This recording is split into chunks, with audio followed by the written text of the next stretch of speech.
Welcome to Girls in Aviation Day. I'm Allison McKay, the CEO of Women in Aviation International, and we are ready to kick off today's fun and exciting session. You will meet NASA astronaut Jasmin Moghbeli and learn what it's like to travel to the moon and Mars. Then you'll meet the female leaders of the United States Air Force Thunderbirds who perform at air shows and events in their fast F-16 jet. You'll even get to see what it's like to fly in their cockpit. Plus, you will take a tour of the Thunderbirds Museum on Nellis Air Force Base in Nevada. We hope you enjoy this exciting Girls in Aviation Day, and I invite you to download the Aviation for Girls app, where you can find all kinds of aviation tours, hands-on activities, book recordings, and more. Visit our website for all the details at www.wai.org. And remember, girls can do anything.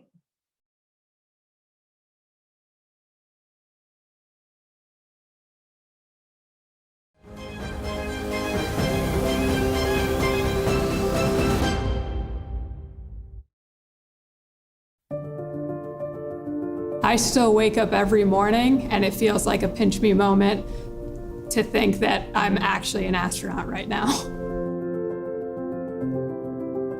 I am Jasmin Moghbeli. I think as a kid, I believed I could do anything. So to me, I was going to be in the NBA, I was going to be an astronaut, and I was going to be an Olympic skier. So to me, it didn't faze me. I've been very lucky to be surrounded by people that have always supported me. My husband, my parents, they 100% have supported me.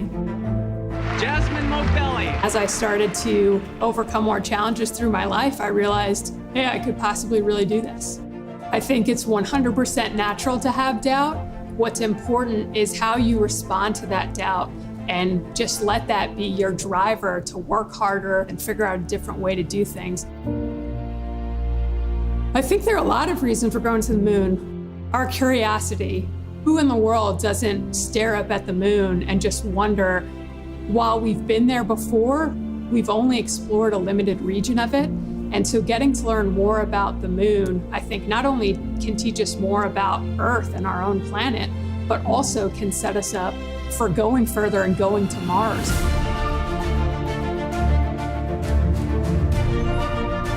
And when you talk about the way we want to go to the moon for Artemis, one, going to the lunar South Pole, just landing on that South Pole with the lighting conditions. They're a permanently shadowed region, so we can't use solar energy necessarily. What resources are on the moon that we can use? How much of them are there? How can we use a base from the moon to go further? Anything that might jeopardize the mission, whether I'm on it or not. Those are the things that kind of keep me up when I lay down at night, and those are the things that I think about. It's a deep question. Who am I? Well, I'm a wife now. I'm a daughter, my parents' favorite child, probably. I'm a Marine, and I'm an astronaut.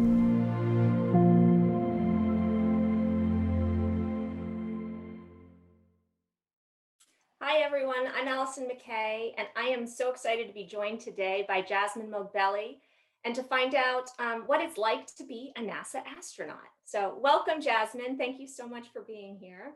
Thanks, Allison. Super excited to be here. Did you always know you wanted to be a NASA astronaut? I've known from 6th grade, so pretty much. In 6th grade, I did a book report on Valentina Tereshkova, the first woman in space, a Russian cosmonaut, and we got to dress up as the person we did the book report on for school. So, my mom helped me make a little spacesuit for the day. And, that kind of, I think, was the first thing that sparked the interest and planted that seed, and which I think a lot of kids have, and it just never went away from me. From that point on, always wanted to be an astronaut. The more and more I learned about it. Excellent. So, so today you are part of the Artemis program. Can you explain a little bit about it, and why is it so important? Yeah, absolutely. So the Artemis program, for those who aren't familiar with it, is NASA's program to send humans back to the moon. And so part of that is we're going to put the first woman on the moon and the next man. And in addition to that, we're going to the South Pole this time. So during Apollo, for those that don't know, kind of like the equator on Earth, we went to the equator on the moon, that area in the middle. And this time we want to go to the South Pole of the moon, which has a lot of its own challenges. But why we want to do that is because we think there are things we can use there, such as water in the form of ice that we can then use to make air to breathe and fuel to go on further and things like that. And so in doing that, so we're not just going to go back to the moon, we're going to stay there this time and have people, you know, living and working on the moon, kind of like a base camp on the lunar surface, which is really cool. And, you know, there are lots of reasons why it's such an important program. One is that, like I just said, we're talking about putting the first woman on the moon. And I think that's important, you know, for all you young ladies out there watching this. When you see that, you're gonna know you can go to the moon too, if you want to. And not only the moon, you can go onto Mars, because that's where we're planning to go next, which is another reason it's so important to go to the moon, test out all our technologies there. You know, the moon is a couple days of travel for us, whereas going on to Mars is going to be months of travel. It's, you know, the moon is on the order of 200,000 miles away. Mars is on the order of 200 million miles away. So we have to figure out, you know, certain technologies, figure out ways to work communications where, you know, on the moon, it'll be a couple seconds of communication delay. When you talk to someone, you need to wait a couple seconds on Earth to hear them talk back from the moon. But when you start talking about going to Mars, you have to wait several minutes for those transmissions to come through. So how do we work in that way where we don't have instantaneous? We can't just reach back from Mars and be like, what do I do in this situation? You know, we need to be prepared to handle those things ourselves. So learning how to do all that on the moon is really important. Wow. Yes, things that we don't even consider when we hear about going to the moon or going to Mars. Fascinating. Right. And you mentioned about young girls seeing themselves in the woman that's going to walk on the moon. Are there many female astronauts? You know, I think right now, I want to say our office, about a third of our current office at NASA is women, made up of women. And, you know, I think that's really important. You look back at the first 7 astronauts, they were all male. And that was the case all the way until the late 70s. And so then we started introducing women to the office, and we're half the population, right? So, or a little more than half, you know, I think we're like 51, 52%. So we should be represented in the astronaut office and in other places. And so I think it's really important that we start to see more women in those areas to bring our perspective to things. Yeah, and so I imagine that seeing that it's now a third is it's really meaningful to you to be part of that third. Yeah, absolutely. I think we're definitely moving in the right direction, and I hope we continue to, and we get more of you girls out there watching in these fields so that we have even more representation. That's right. So I imagine that the path to NASA astronaut could potentially have some challenges. What is one challenge you have faced that you overcame, and what did you learn from that hurdle? Allison, I'll say the hardest thing about answering this question is what to pick from. There, like you said, there have been plenty of challenges in getting to this point. And whether that's, you know, failing a test that was really important, or, you know, even all the way up through this point. So when I started out in college, it's getting those passing grades I needed to go on to the next step.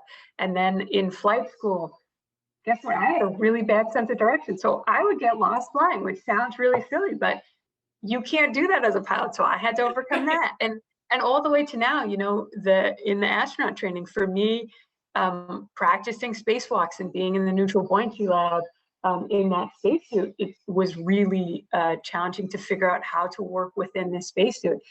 So, you know, to pick one of those, I think for me, one that was really a wake-up call was when I first got to college, to MIT. I took a math test. It was my first test I'd taken there, and I was used to doing really well in high school. And I tell people I got a 24. So I get this test back and I see a 24 at the top. And it wasn't out of 25, it was out of 100. And so my first thought is, well, maybe everyone else failed and I'm not that bad.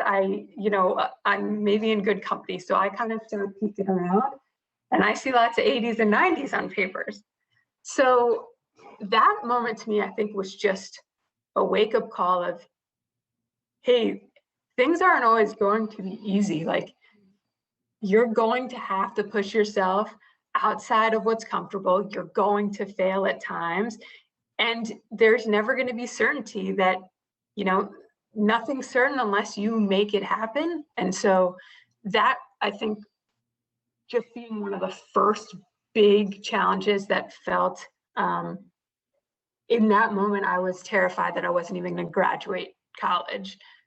So to me, that one challenge was really impactful and just like a wake-up call of, hey, things are going to be difficult and you're going to need to step up. Yeah, reset. Yeah. Right. Yeah. What is your favorite thing about being an astronaut? And is being in space, is it scary? I think my favorite thing is the people I get to work with. And for me, that's really important in making every day at work, if you can even call being an astronaut a job, fun and exciting.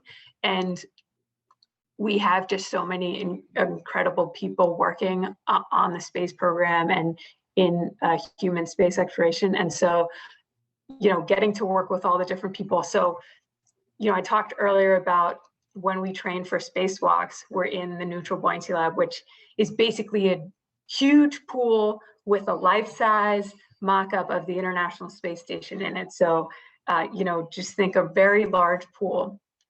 And we put on our spacesuits and we practice, you know, trying to simulate that it's weightlessness, basically.